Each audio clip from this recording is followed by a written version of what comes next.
السلام عليكم ورحمة الله.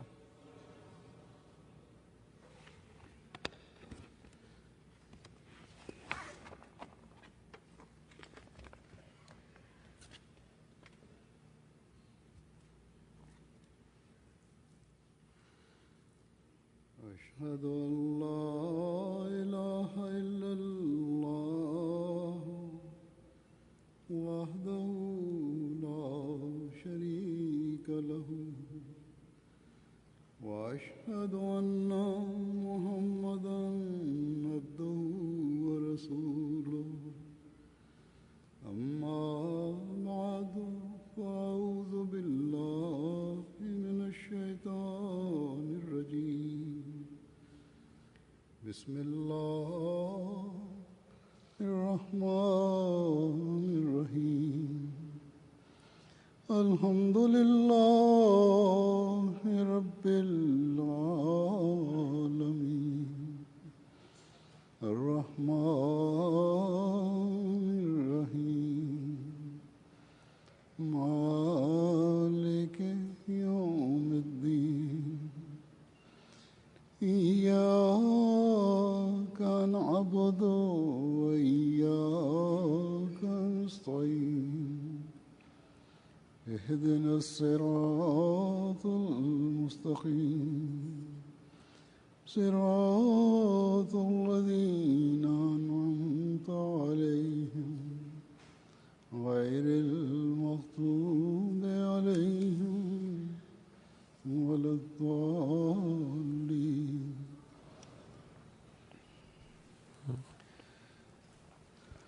आज अल्लाह ताला के फजल से Днес с благословията на Бога Джамаат Ахмадия Канада ще започва годишно събрание. С благословията на Бога всяка година в съвета различните джамати те имат годишни събрания, защото за това, че обещания Масия алейхиссалату вассалам с благословията на Бога той започна това годишно събрание и каза, че през година 3 дни да се събирате в Кадиян, да не се събирате за това, че ние ще имаме някаква изложба или ще играем игри, ще има или другите такива неща, или светски неща ще има. Не.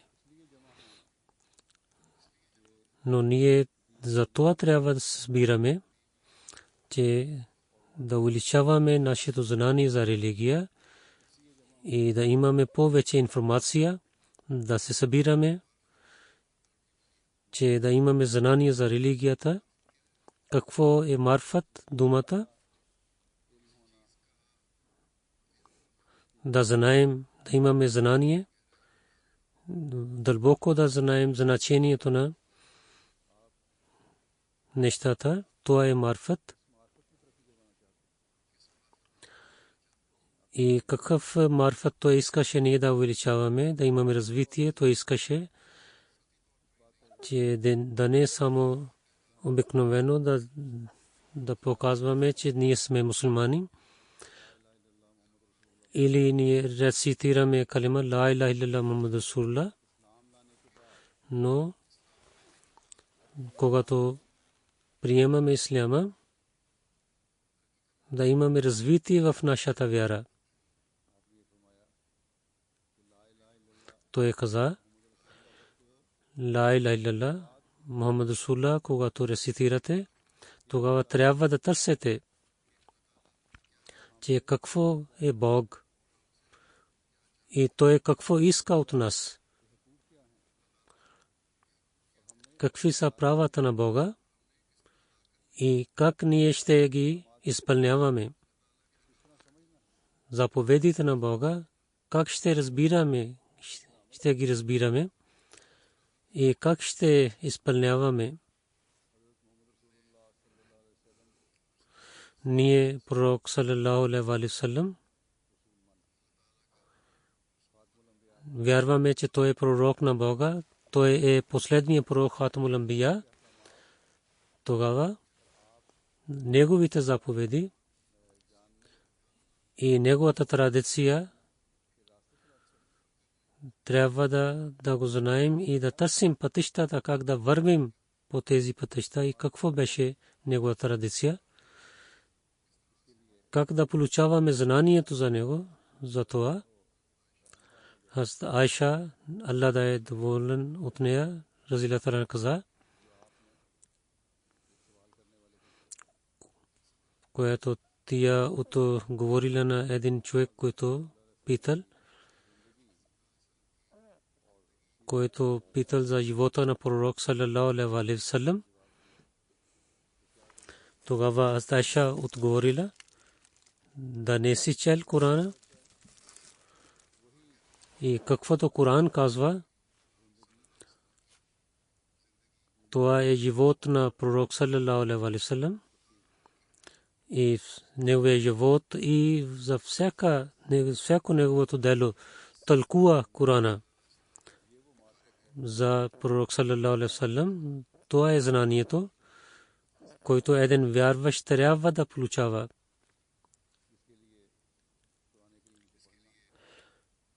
За който да рецитираме Корана и да разбираме Корана, то е задължително.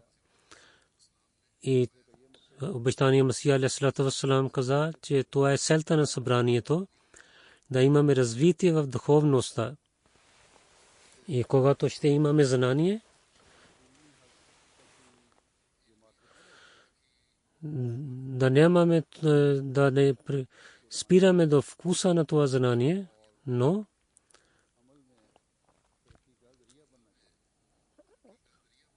трябва това да стане развитие в духовността и в добрите дела.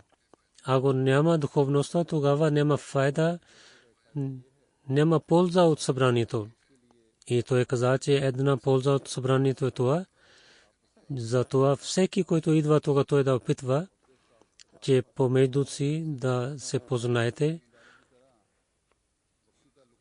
и като светските хора, да не е това отношение само за няколко време, но всеки Ахмади с други Ахмади, с обич и с братство, да има развитие в това отношение. И това отношение трябва да стане толкова твърда и силна,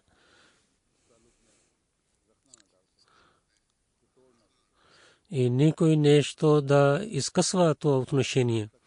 И след това той каза, да имате развитие да се боите от Бога.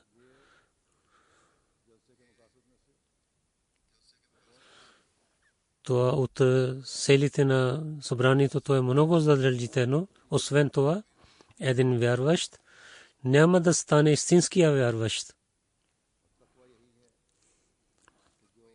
И това е такова, че каквото имате знание, което имате духовността, който имате отношение с Бога и с Неговия пророк за обич, и помежду си, които имате красота в отношенията, това да стане вечна връзка. Постоянно трябва да го издържате, това да стане част от вашия живот. Те са тези неща, за които обещания Масия алейхиссалату вассалам е основавил събранието и каза, че всяка година за тези селите трябва да събирате в Кадиян. Колко благословени бяха били тези събранията, в които самия обещания Масия алейхиссалату вассалам, участвайки, той е посветил на джамата. Членовете на джамата той ги възпитавал. Той, който беше яжда за духовността, той да вода за това. Обещания Масия алейхиссалату вассалам, след него не бяха нещата същите. Пророк има особено място и пророк саллаллаху алейхи ва саллям, който е дошъл чрез предсказанията на саллаллаху алейхи ва саллям и дошъл с обещанието на Бога, за който Бог е изпратил като слуга на пророк саллаллаху алейхи ва саллям да поднови религията. Наистина той има едно особено място, но това е благословията на Бога, че получавайки новина от това, обещания Месия алейхиссалату вассалам каза, че след него ще има хилафът, системата на Кудрат Сания, системата на хилафът. Затова това продължи след него и чрез хилафът Ахмадия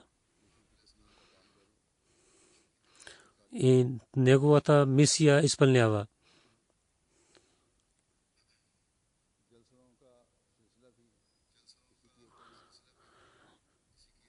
И събранията също са един част от тази работа. В Кадиян, Индия, обещания Месия алейхиссалату вассалам, когато почина, продължи системата хилафът и с системата на хилафът около до 40 години бяха събранията в град Кадиян и след това и когато хилафът присели в Равва, Пакистан, тогава започнаха събранията в град Равва и също и джамаат имаше много развитие в различните държави и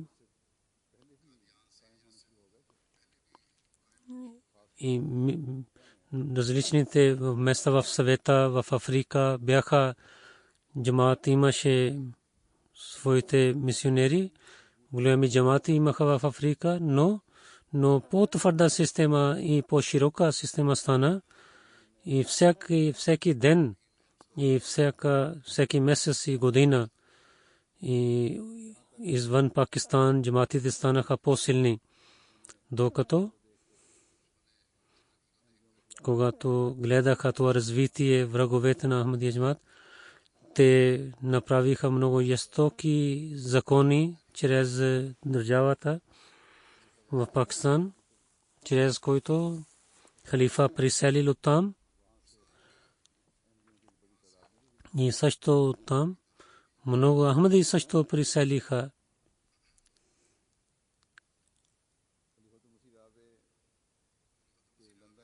Четвъртия халиф той е приселил в Лондон,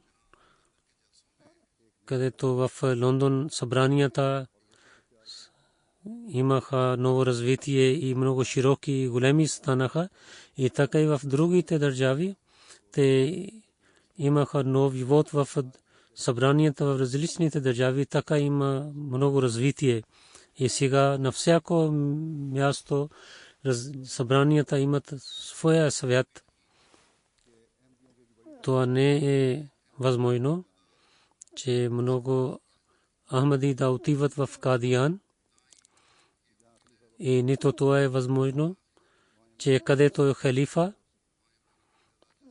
там много Ахмади да се събират в света, както джамаат има развитие и широка система. Това беше много задължително, че където има джамаат във всяка държава, те да имат такива събрания. Както обещания Месия алейхиссалату вассалам в неговото време бяха през година един път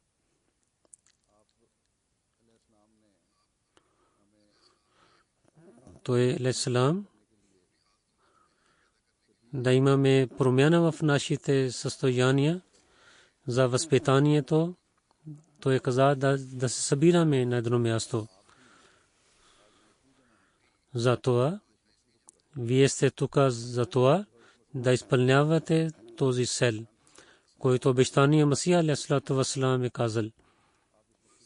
Всяка година вие се събирате тук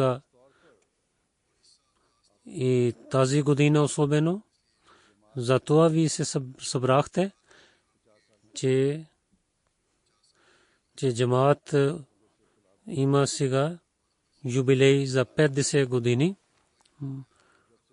но трябва да имаме една система, от когато джамаат има регистрация. Сега това е 50 години. Може би Ахмади, първи Ахмади е дошъл през 1919 година. Джамаат тази година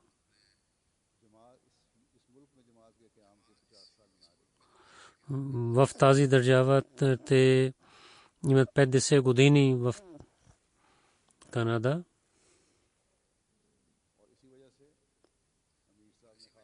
Затова Амир Сахиб особено, давайки зор, поканил на мен, че джамаат Канада тази година има 50 годишния юбилей и това събрание, това ще стане по-голяма, затова трябва да идвате, както аз казах. Когато халифа идва, хората повече идват, затова тази година, заради мен съм дошъл. От другите държави много хора дойдоха и идват, ще идват.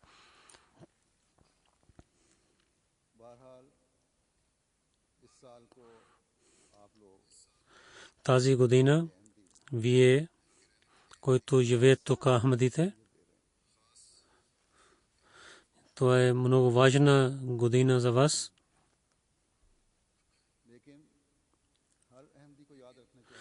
Но всеки Ахмади трябва да помни, че тогава това стане по-хубаво,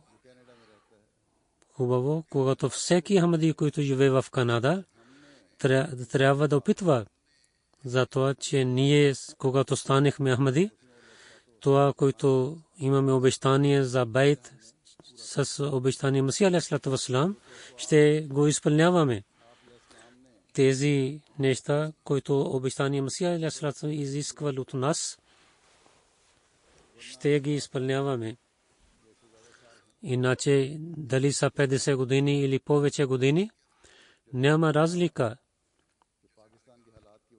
Както ви казах, че състоянието в Пакистан, много Ахмади от Пакистан приселиха в другите държави. И повече от вас приселиха за това, тази имиграция тук. Вие за свободата, за религията приселихте. И тук държавата, властта, за това ви дадоха гражданство, че вие със свобода да изпълнявате своята религия. Затова всеки Ахмади, който живее тук, освен това обещание, което той казва, че моята религия ще стане над материалния свят, това е неговото задължение, че за това, който той е приселил, той да получава този сел. Той трябва да кажете на своите потомства, че ние бяхме такива в Пакистан.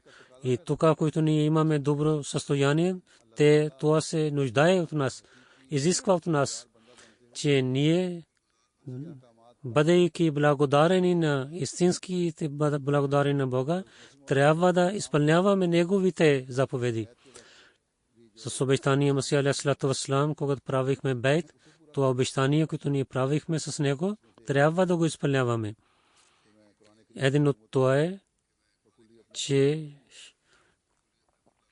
властта на Корана ще стане винаги над мен. В това време колективно тези всичките неща, всичките заповеди, обещание Масия алейхиссалату вассалам е представил пред нас. Трябва да гледаме тези заповеди, защото той алейхиссалату вассалам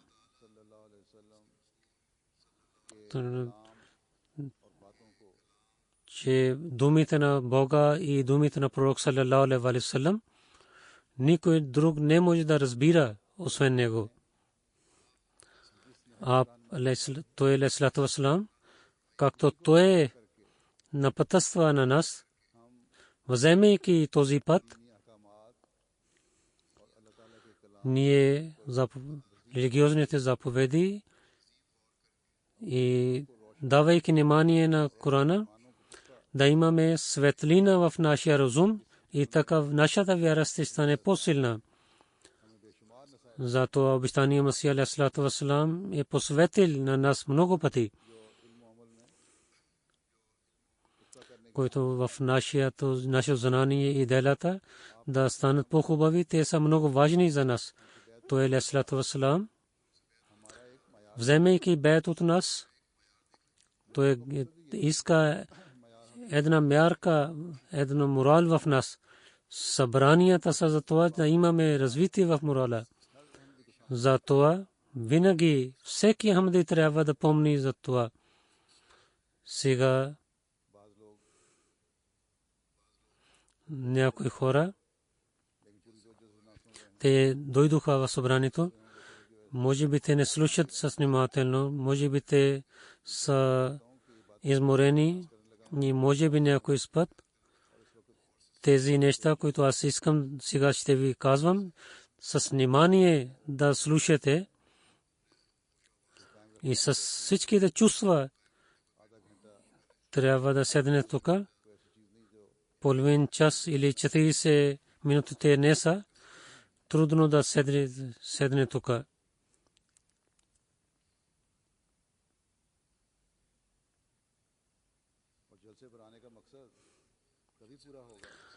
И селта в събранието, това тогава ще изпълняваме, когато вие трябва да слушате тези неща, които аз казвам, и тези всичките неща трябва да ги слушате и да стане част от вашия живот, който другите хора ще произнасят речи. Много неща са такива, които увеличават вярата и дават развитие в вярата.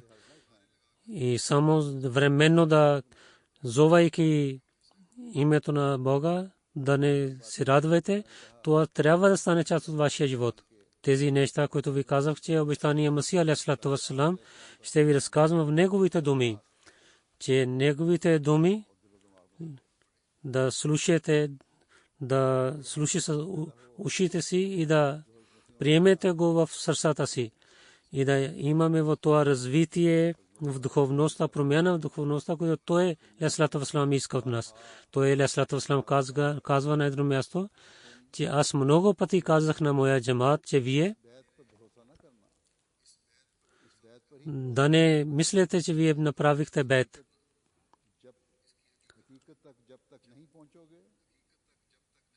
Докато няма да пристигнете до истината за този бейт, до тогава няма спасение. Който само иска кората, той няма да получава семето. Ако някой казва, че аз имам кора и се радва за това, това няма да даде полза на него. Той няма да има плод. Той е разумен човек, който трябва да получава плодови, а не само кора. И след това той каза, че ако няма да изпълнявате тези думи, тогава няма да имате полза от духовен Божия човек. Ако няма да имате промяна в себе си и само да се радвате, че аз на когото вярвам, той е изпратен от Бога и това наистина той е много уважаван на Божия човек, но онзи, който вярва, тогава той ще има полза с това отношение, когато неговите дела също се станат като делата на онзи, на когото той вярва. Когато един лекар дава медицина на някой човек и ако той не ги използва, той няма да има полза от това, защото че тогава ще има полза, когато той ще използва тези лекарства. И използвайки тези лекарства, тогава ще има полза от това. Че той няма това. Че той е взел рецепта от лекар, но той не ги използва и не взема това. Трябва да четете къщи книгата му отново и отново и да станете като пише в това. И той каза, наистина той е успешен, той има успех, който е богобоязлив. Каза, така хиляди крадци и които използват алкохол, измамници, те казват, че те са част от ума на пророк саллалаху алейхи ва саллям. Дали те са такиви? Те не са такиви. Той е част от неговия умът, който изпълнява учението на пророк саллалаху алейхи ва саллям. И така за мярка на бейт каза. И така, който казва, че той правил бейт и има вяра,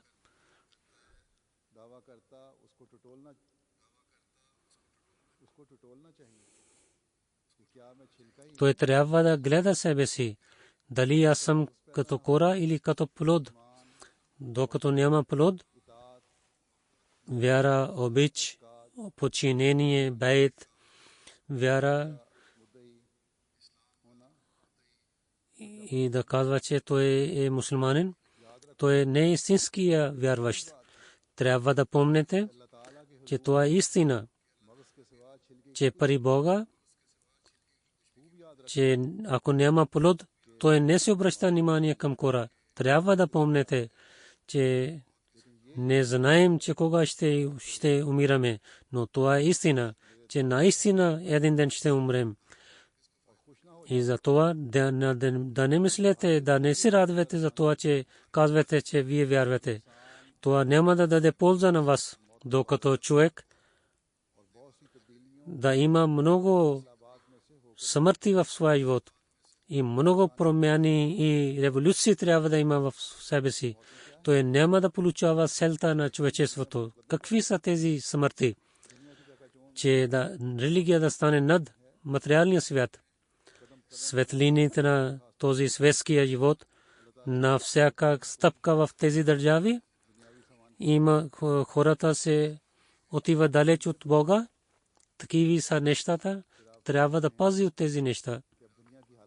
И така той казва, гледайте състоянието на света, че нашия пророк саллалаху алейхи ва саллям, той показал със своите дела, че моя живот и смърт всичко е заради Бога. И сега колко мусулмани в света, ако ще кажем на някой, дали си мусулманин, той казва алхамдулилlah, на неговото калма той рецитира, той беше жив заради Бога, но той е жив само за светските неща и умира само за материални неща. И докато когато неговата смърт идва,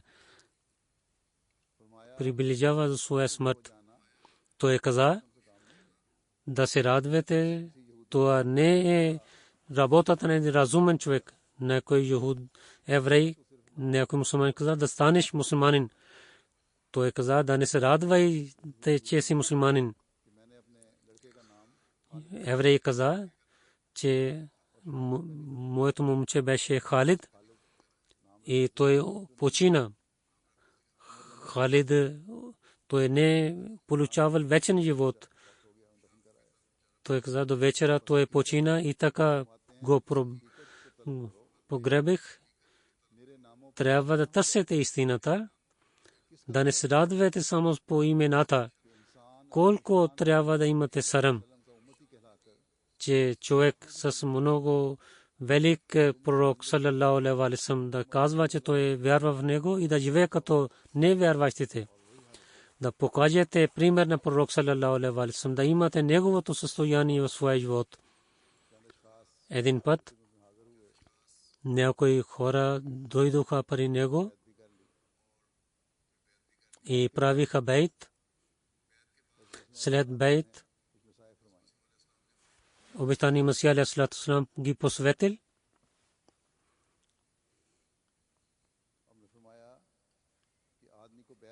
Той каза, че човек, правейки бейт, да не само вярва, че това е истината.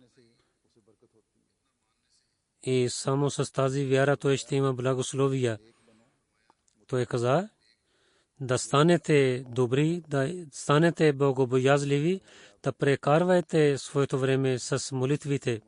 И така той посветил. Каза, в Корана Бога с вярата е свързил делата, добри делата. Добри дела, амле сале, то е, че където няма лоши неща, грехове, и винаги кръците нападат на неговите дела, че да той показва на, той прави нещо да показва на хората. Уджаб, че те се радва, когато върши някаква добрина. И много лошития, грехове той върши. Чрез тези неща изчезва всичките добрини от него. Амле сале, добрите дела са тези, където ястока, измама, показване, гордостта, да взема правата на човечеството, да никога да не мисли за тези неща. Както човек пази от греховете, ако един човек в семейството ще върши добри дела, цялото семейство ще бъде спасен. Да мислите, че докато нямате добри дела, само вярата няма да даде полза. Един лекар, ако пише лекарствата, трябва да вземете тези лекарства и да ги използвате. И ако той не използва тези лекарства и само има рецепта, няма да има полза. Сега ви правихте прошка. Сега Бога гледа, че колко пречистахте чрез тази прошка. Сега е време, когато иска да имате промяна в себе си. Много хора, които обвиняват на Бога и не гледат себе си. Човек не гледа, че то са жестоките, лошите дела на неговото същество. Но Бог е много прощаващ, когато има вреда някой човек, защото той самия върши грехове. Бог не е жесток. Бог е много прощаващ и милостив. Такива хора са. Те знаят за тези грехове. И има и такива, които не знаят, че те вършат грехове. Те толкова имат навик за греховете. Затова Бог завинаги каза да искаме, търсим прошка от него и истигфар, особено в тези дни, когато се молите, състоянието на където ще рецитирате друг, там също рецитирате истигфар. Всичките грехове, дали са външни или вътрешни, дали той знае или не ги знае, с ръцете, езика, с очите и ушите, той да търси прошка от Бога. Сега трябва да рецитираме молитвата на Адам алейхиссалам.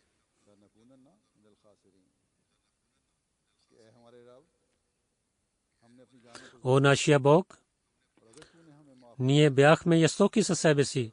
Ако ти няма да прощаваш на нас и да не обръщаш към нас с милостта, ние няма да имаме полза от нашия живот. Тази молитва, това е приета при Бога. Тази молитва, докато Бог е научил тази молитва е порита при него. Да не, тази молитва е дадена за това, винаги да се молим тази молитва. Да не изоставяте своята религия. Човек, който се обръща към внимание към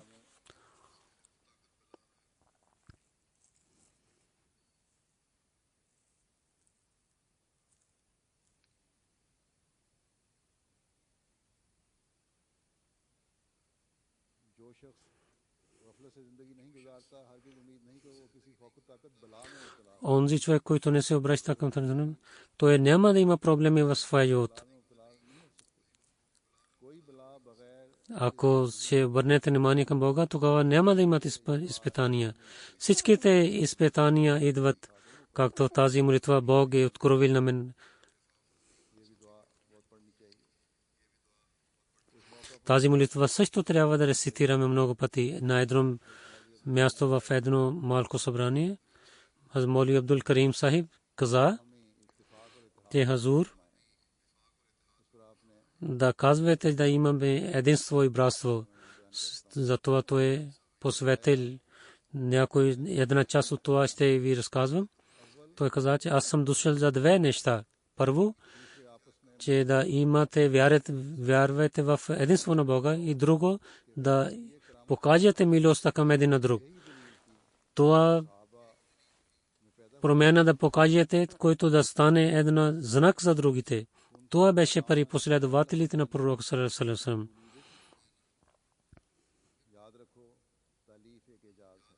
Да помнете, че обич помежду си е един знак от Бога. Да помнете, че всеки трябва да стане така, който обича за себе си, трябва да обича за своя брат. Ако той не прави така, той не е част от моя джамат. Трябва да помнете, че ако няма имате обич, това беше знак за Махди, че когато Махди ще дойде, ще има обич помежду си. Той няма да изпълнява този знак. Наистина ще стане така. Трябва да има търпение, докато в някакви болести няма да има лек, няма да изчезват болести. Чрез мен ще има една добра джамат. И показване и гордостта, те са против братството. Онези хора, които не издържат себе си, този джамат ще стане и много праведни хора има сега в света. Онзи човек, който не издържи себе си и не може да живее с братство, те трябва да помнят, че те са като гости за няколко дни. Ако няма да показват добър морал, такъв човек, бъдейки в моя джамат, не изпълнява моите цели, той е като суха колонка. И ако няма да режат този колон, и какво ще правим? Този сух колон ще взема вода, но той няма да стане зелен. Този колон дава вреда на другите. Затова трябва да имате страхувате. Той няма да бъде с мен, който не лекува себе си. Онзи хора, които се карат помежду си, те трябва да имат страх. Когато ние в това време имаме вяра в онзи човек, който е дошъл да ни възпитава, тогава ние трябва да опитваме да станем и да подчиняваме неговите думи, да изпълняваме, трябва да изпълняваме неговите думи.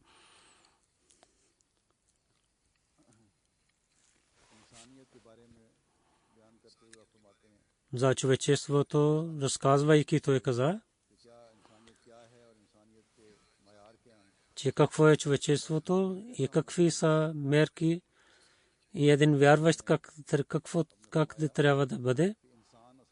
Затова той каза, човек е от унсан, че той има две отношения. Едно отношение с Бога и друго отношение с милостта към другите.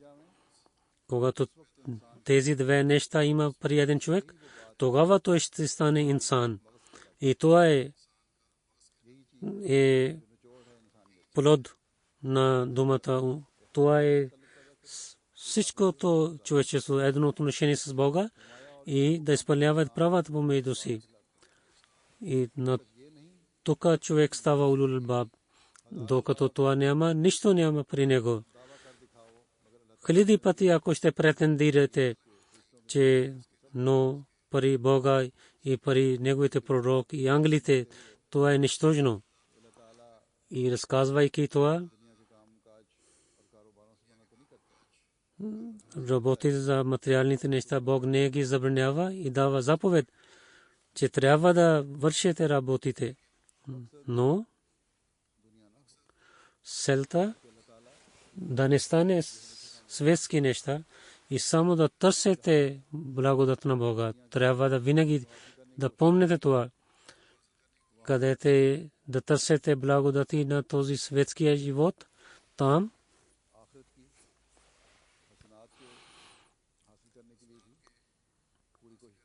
да опитвате да имате добрите неща в следващия живот.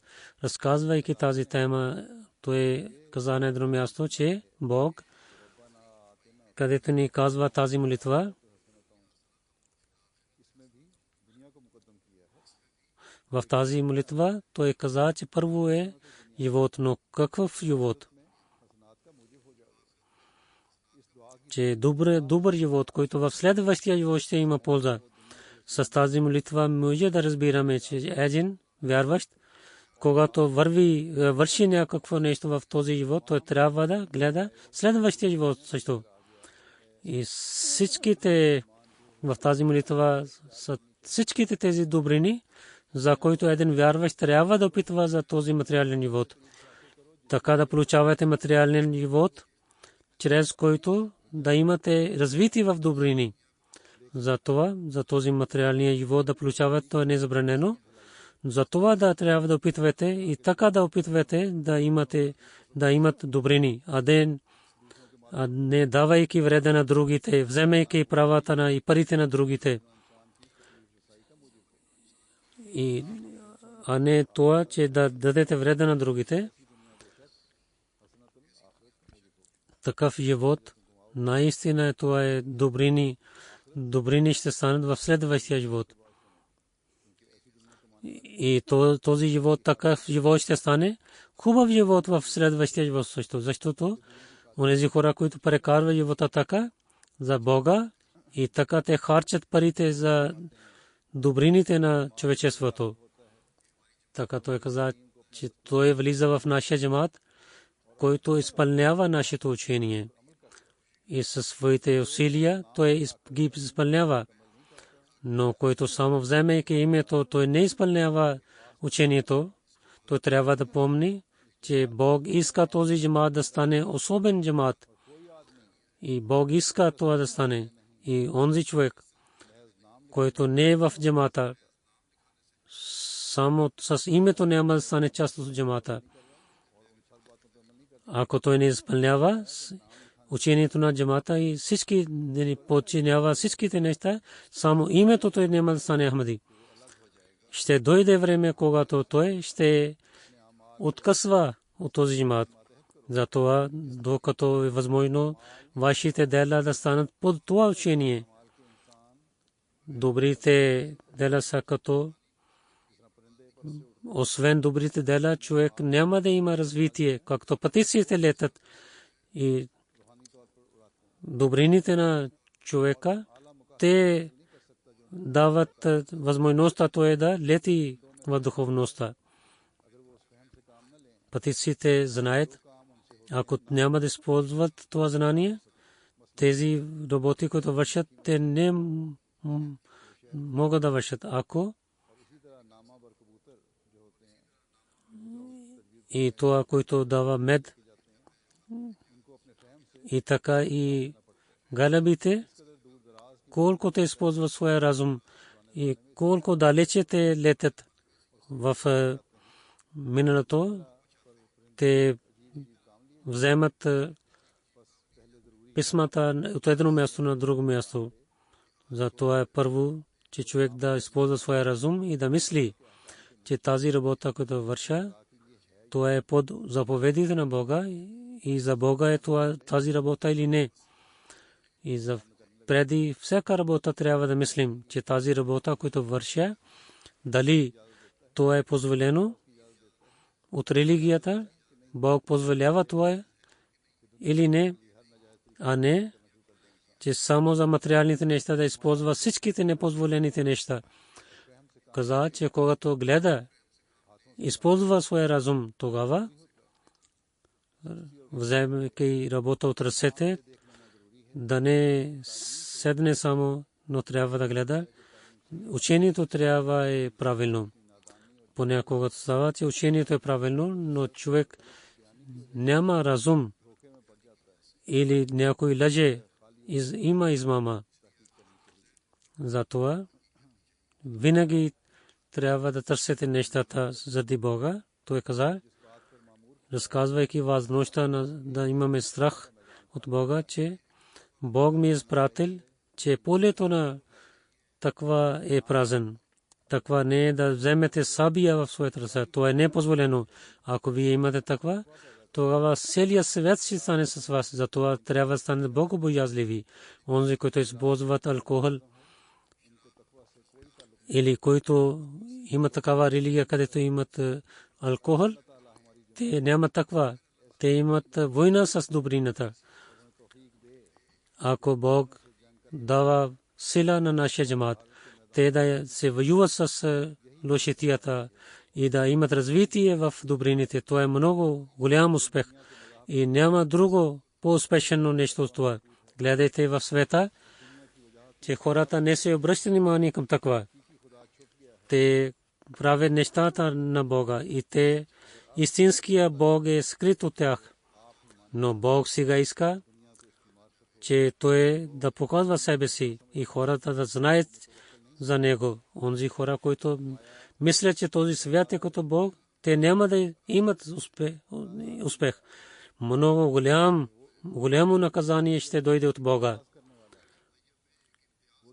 Той ще прави разлика между лошите и добри хора. Той ще ви даде фуркан на вас, когато ще гледа, че вашите сърца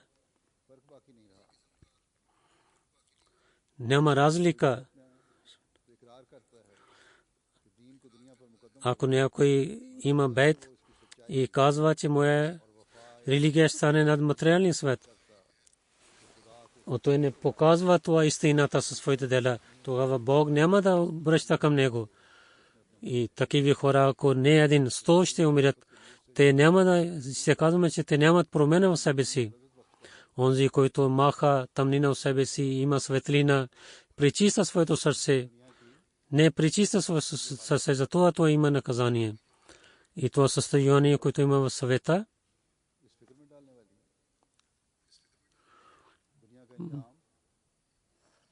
трябва да мислим, че какво ще стане със света. Няколко предишни дни един човек каза, сега света много бързо отива към разрушението. И какво ще стане с нас? Отговор от обещания Масия алейхиссалату вассалам дал в един стих.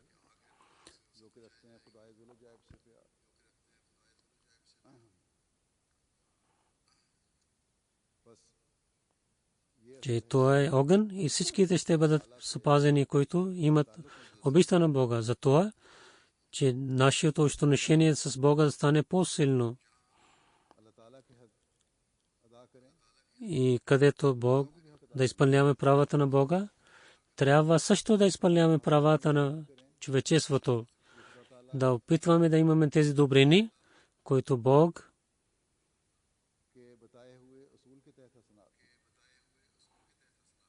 които са добрини под заповедите на Бога и да пазим себе си от греховете. От тези грехове, които пари Бога, той казва, те са грехове, на които Бог обяснява в Корана с обещания Масия алейхиссалату вассалам, вярвайки в него, с вярата и с делата, да станем по-силни и да опитваме да станем по-силни. Те са тези неща, които ще ни дадат спасение. И те са тези неща, които Бог обича. Иначе тези 50 години или 75 години или 100 години, които идват в джамата, освен тази революция, те са нищожни. материалните хора се радват за тези неща, но религиозните джамати не. Ако се радват за това, че ние вървим по пътята на Бога и ще има развитие, ще повече ще опитваме. И това е позволено и това е благодарение на Бога. И ако ние се спираме или отиваме назад, тогава трябва да се връщаме внимание за това. Затова обещания Масия алейхиссалату вассалам, слушайки неговите думи, Бог и неговите пророк саллаллаху алейхи ва саллям, неговите заповеди трябва да изпълняваме и да гледаме себе си. И винаги трябва да разгледаме себе си. Когато 75 години стана в джамата, иншалла, ние да казваме, че това обещание, което ние правихме, че религия ще стане над материален свет, не само ние изпълняваме, имаме развитие в това. Нека Бог да даде възможността на всичките в дените на събранията, особено през тези 3 дни, преди ви казах, прекарвайте тези дни в молитвите, тези сели, които слушате програмите, участвайки, трябва да слушате, нека Бог да даде възможност на всичките.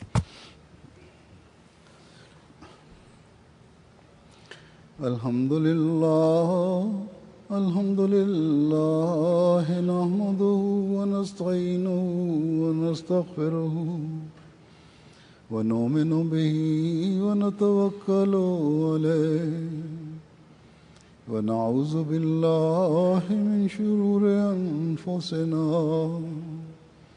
wa min sayyiati a'malina. من يهده الله فلا مضل له ومن يضلله فلا هادي له ونشهد أن لا إله إلا الله ونشهد أن محمدا عبده ورسوله. عباد الله رحمكم الله إن الله يأمر بالعدل والإحسان وإيتاء ذي القربى وينهى عن الفحشاء والمنكر والبغي يعظكم لعلكم تذكرون. اذكروا الله يذكركم وادعوه يستجب لكم ولذكر الله أكبر.